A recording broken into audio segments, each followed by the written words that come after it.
Hello, girls and boys. Welcome to Storytime Fun. We hope you enjoy it. Today's story is a Disney princess story out of the Happily Ever After Stories book, Tales of Love and Friendship. And today's story is a Disney Little Mermaid story called A Special Song. "May I have your attention, please?" Sebastian called. The crab tapped his baton on the podium to begin the rehearsal. King Triton's birthday was in a couple of days, and the court musicians were planning a special performance. Triton's daughter, Ariel, would sing while the orchestra played a brand new tune. Sebastian wanted the concert to be spectacular, but they still had a lot of work to do. The crab raised his baton and the musicians began to play. Beautiful music filled the sea until clang! "Who did that?" Sebastian demanded. I did," said a timid voice. "Not again, Coral!" cried Sebastian. "Sorry," the young mermaid replied, her cheeks red with embarrassment.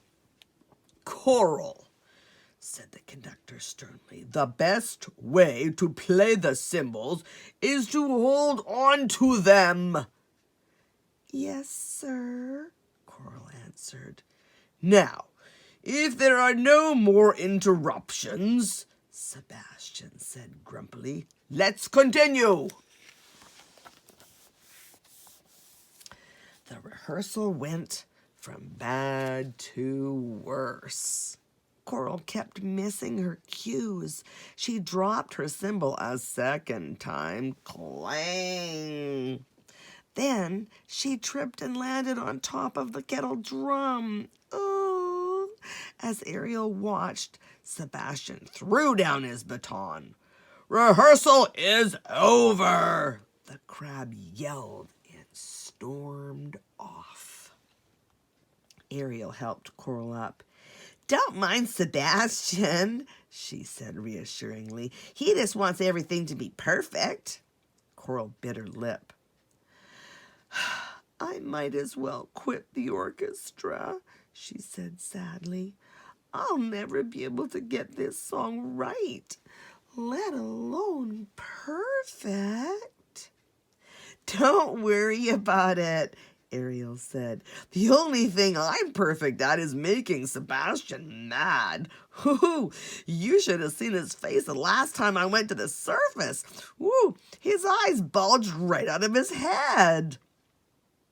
"You've been to the surface?"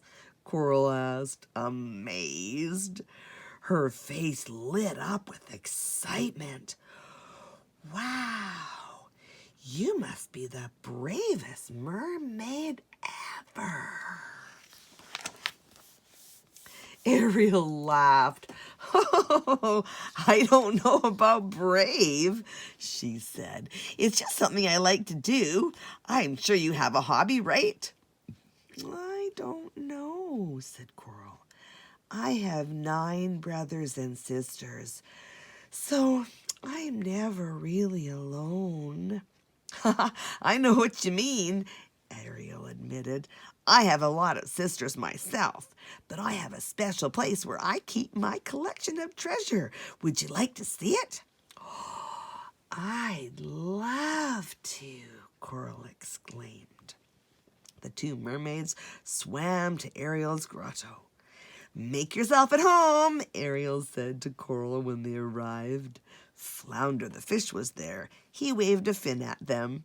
Coral swam around the cavern examining jewelry and shiny trinkets. "Where did you find all of this?" she asked Ariel as she put on a strand of pearls. found some of it at the bottom of the ocean, said Ariel. And in sunken ships, Flounder added. You've been inside a sunken ship? Coral said with a gasp. Weren't you scared? Of course not. Were you, Flounder? Ariel teased. Nothing to it, the fish fibbed. So, what are we waiting for? Ariel asked. Let's go. Coral and Flounder trailed behind Ariel as she swam. Soon they arrived at a ship that had sunk to the ocean floor. Come on, Ariel urged, disappearing through a large porthole. Let's see what's inside. She wants us to go in there? Coral exclaimed. Yep, answered Flounder. Inside the ship, Ariel found an old steamer trunk. Look at this, she cried, holding up a purple parasol. And this, Coral exclaimed, picking up a fancy lampshade. I wonder what it's for. My friend Scuttle can tell us, Ariel said. Follow me. Where are we going? Coral asked Flounder. To the surface, he replied matter-of-factly. Before Coral had time to be scared, the friends had arrived. Scuttle the seagull was perched on a rock. He examined their treasures. This is a scribble flow, he said, looking at Ariel's parasol. Small humans use them to paddle around in the ocean. Then he turned his attention to Coral's lampshade. Oh, he said with excitement. A twirl-riffer! It's what human ladies wear when they're going somewhere important. Before long, the friends had to leave. As they headed home, Coral asked Ariel if she could keep the twirl-riffer at the grotto. It might get lost or broken at home, she explained. Of course, Ariel agreed. The grotto is my secret place, and it can be yours too. A few days later, when Ariel swam to the grotto, she heard someone singing. The voice was strong and clear, but sweet, too. When Ariel looked into the grotto, she saw her new friend. Coral, Ariel cried. I didn't know you could sing. I can't, Coral said. Not like you. Nonsense! You have a lovely voice, Ariel declared. You should be singing in the concert, not playing the cymbals. The little blonde mermaid shrugged.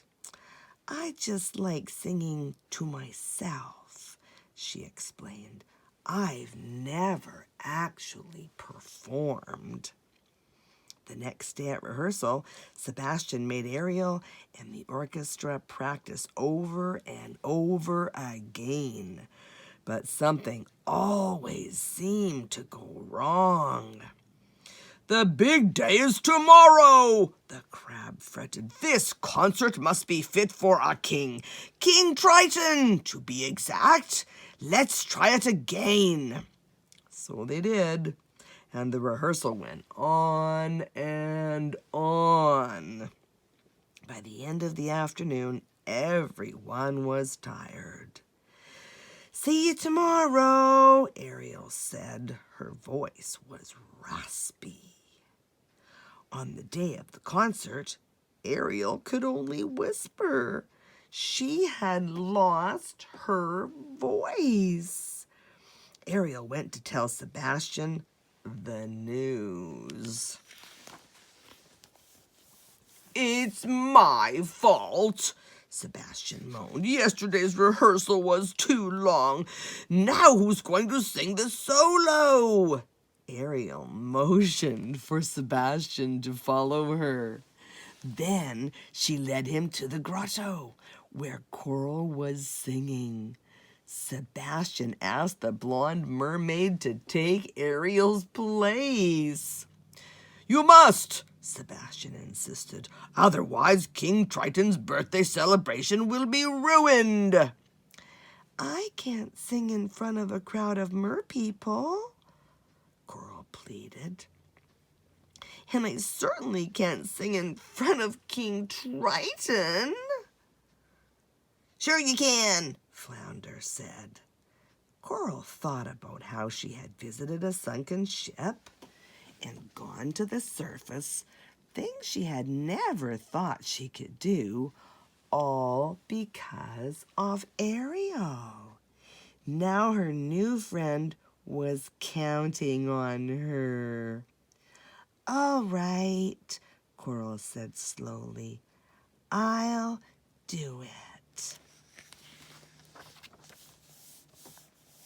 That night, when Coral peeked out from backstage, she nearly fainted. The entire kingdom was there, including her parents and all of her brothers and sisters. King Triton and Ariel sat in the royal box. When it was time, Coral took a deep breath and swam on stage. As the orchestra started playing, she sang softly. But as her confidence grew, Coral's voice got louder. Before she knew it, the concert was over and the audience began to clap and cheer. "Coral," said Sebastian, smiling broadly, "you can give away your cymbals. From now on, you're going to be a court singer." After the show, Ariel went backstage to congratulate her friend. She found Coral with her family. "I didn't know you could sing like that," said one of Coral's sisters. "No one would ever have known if it wasn't for Ariel," replied Coral. "She believed in me, and that helped me believe in myself." Ariel still couldn't speak, but she smiled at Coral and gave her a big hug. She was glad everything had worked out so well. It had been a wonderful evening. Well, that's it for today. We'll see you next time.